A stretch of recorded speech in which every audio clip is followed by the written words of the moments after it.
उनको नाराज नहीं करना चाह रहे और वफादारी के अंदर खुलकर सामने भी आ चुके हैं, फ्रीक भी बन चुके हैं।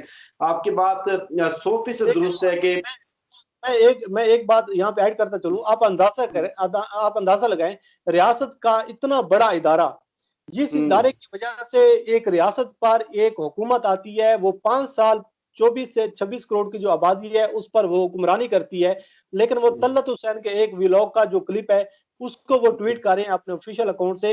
तो इससे आप अंदाजा लगा लें कि वफादारियों का जो एक किस तरीके से वफादारियां निभाई जा रही है, किस तरीके से फिर नवाजने की कोशिश की जा रही है। आप एक इंडिपेंडेंट इदारा हैं, आप पर तमाम सियासी जमातें आपके लिए बराबर हैं, लेकिन मसला यह है कि आपको तलत हुसैन का एक व्लॉग तो याद आ रहा है, लेकिन सदर मुमलिकात जो है, जो पाकिस्तान के एक जो पाकिस्तान के सदर मुमलिकात हैं, जो पाकिस्तान के सबसे बड़े एक डेजिग्नेशन पर बैठे हुए हैं, उसका जो बार बार वो आपको बुला रहा है कि मेरे पास आए, मैं बताता हूँ ये मशीन है, इसको आप टेस्ट करें, वो चीज आपको नजर नहीं आ रही। उस पर आप ना तो बयान दे रहे हैं, ना आप कोई प्रेस रिलीज जारी कर रहे हैं, ना आपका ट्विटर अकाउंट उस पर कोई जवाब देता है। लेकिन मसला यह है कि तलत हुसैन का एक वीलॉग होता है, तो आप उस पर ट्वीट भी कर देती हैं और आप कहती हैं कि जी इलेक्ट्रॉनिक वोटिंग मशीन के जरिए धांधली की जाएगी। तो फिर क्या कहा जा सकता है कुरैशी साहब, जब इलेक्शन कमीशन भी ये कह रहा है कि इलेक्ट्रॉनिक वोटिंग मशीन जो है ये धांधली का एक जरिया होगा।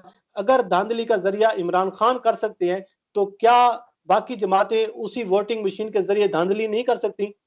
तो ये अवाम को बेवकूफ बनाने की कोशिश की जा रही है। अच्छा ज़मीर, जहांगीर तरीन का मामला, उन्होंने हुकूमत को धमकियां दी, पार्लिमानी लीडर्स मुकर्रर करने की उन्होंने धमकी दी और उसके बाद कुछ नाराजगी दिखाई। जैसे ही जहांगीर तरीन का मामला सामने आया, अपोजिशन ने एकदम से ये बयानिया प्रमोट करना शुरू कर दिया कि जैसे सिविल मिलिट्री ताल्लुकात में दरार आ गई है और उम्मीदें लगा ली उन्होंने जहांगीर तरीन से। आप कह सकते हैं कि नया अब्बू बना दिया। अब यह मामला तो मुकम्मल तौर पर ठप हो चुका है।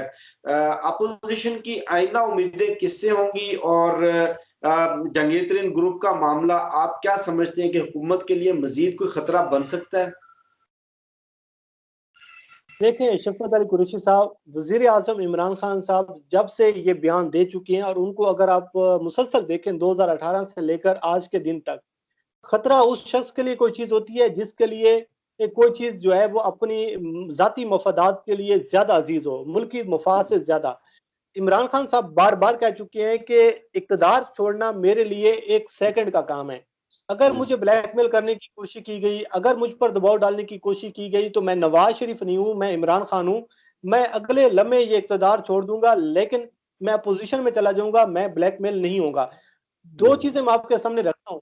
नंबर वन कि ये जो एक पूरे पाकिस्तान में 3-4 रोज एक तूफान बपा रहा कि जी एस्टेब्लिशमेंट जहांगीर खान तरीन के पीछे खड़ी हुई है, फौज ने ये फैसला कर लिया है, एस्टेब्लिशमेंट ने अब ये फैसला कर लिया है, इमरान खान को मैसेज दे दिया गया है, इशारा दे दिया गया है, हुकूमत आज घर जा रही है, उस्मान बुजार घर चले जाएंगे।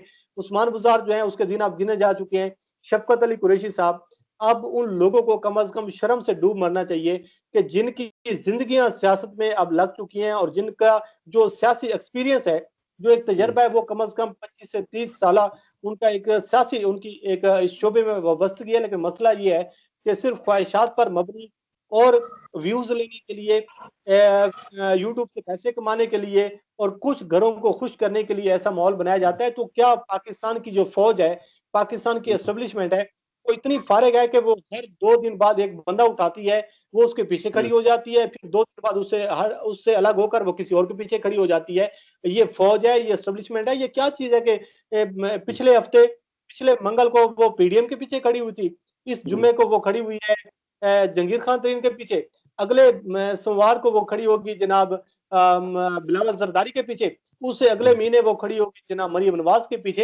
एक अजीब सा मजाक है कि पाकिस्तान में कोई भी क्राइसिस आता है, कोई भी एक ऐसा कोई बुरहान पैदा होता है, कोई सियासी तौर पर या कोई मुआशी तौर पर, जी फौज ने हाथ हाथ उठा लिया है। जब से इमरान खान साहब इक्तदार में है, आप उस वक्त से लेकर आज के दिन तक देखें, जब से उस्मान बुजार को वजीर आला बनाया गया है, उस वक्त से लेकर आज के दिन तक देखें, तो आपको बेशबहा ऐसे बयानात मिलेंगे, बेशबहा आपको ऐसी क्यास रहियां और ऐसे आपको ख्वाहिशमंदाना बयानात मिलेंगे। लेकिन मसला यह है कि ऐसे लोगों को यकीन करें, शर्म नहीं आती।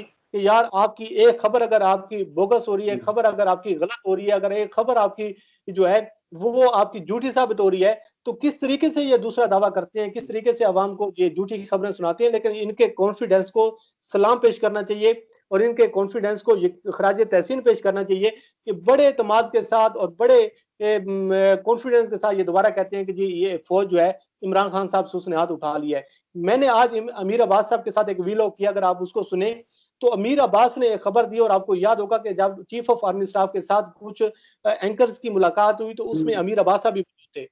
अमीर अब्बास साहब ने कहा कि वहां पर एक सहाफी ने सवाल किया और उसने कहा कि आपने भारत के साथ जो बैकडोर राब्ते किए हैं, क्या वजीर आजम इमरान खान को आपने एतमाद में लिया? ये सवाल किया जा रहा है चीफ ऑफ आर्मी स्टाफ से। तो अच्छा। चीफ ऑफ आर्मी स्टाफ से जवाब दिया, उसने कहा कि वो जो एक मिसाल है ना कि सारी रात रोंद रहा है सवेरे मोए कोई नहीं, और कहा जाता है कि सारी रात ईरान जी का किस्सा सुनाते हैं, सुबह कहते हैं कि ये वो बहन भाई थे। तो आर्मी चीफ ने कहा कि कुछ ऐसे ही माहौल है कि मैं आपको बार बार कह रहा हूं कि वो मेरा वजीर आजम है, वो रियासत का वजीर आजम है, मैं उसके मातहत हूं, और आप कैसे सोच सकते हैं कि एक चीफ ऑफ आर्मी स्टाफ एक वजीर आजम के इल्म में लाए बगैर और उसके नॉलेज में लाए बगैर, उसकी रजामंदी के बगैर वो कोई स्टेप उठा ले? ये कोई मजाक नहीं है।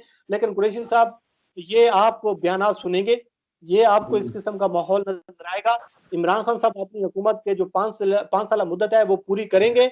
इससे कतई नजर कि ये बयान आ रहे हैं वो आपको इस तरह से मिलते रहेंगे। लेकिन जो उस्मान बुज़दार का मामला है, जंगीर खान तरीन का मामला है, ये मसला ये है कि वो जंगीर खान तरीन, जिस जंगीर खान तरीन ने नया पाकिस्तान बनाने के लिए 22 साल इमरान खान की जद्दोजहद का साथ दिया, अगर आज उस जंगीर खान के खिलाफ इमरान खान कार्रवाई करें तब भी बुरे, अगर उस जंगीर खान तरीन के खिलाफ कार्रवाई ना करें तो तब भी बुरे। तो ये तो फिर अजीब सा माहौल है ना कि भाई जब जंगीर खान तरीन लंदन चले गए तो आपने कहा कि इमरान खान ने चीनी चोर को भगा दिया। आज उस जंगीर खान तरीन के खिलाफ एफआईए में मुकदमात हैं, तो आपको तो इमरान खान को अप्रिशिएट करना चाहिए था, खुश कर आपने उसको उसको आपको सलाम पेश करना चाहिए था कि अपनी कुरैशी साहब, ये बहुत मुश्किल होता है आपके जब वजीर आजम हो, आपका इक्तदार हो और आपने लोगों के खिलाफ कार्रवाई करें।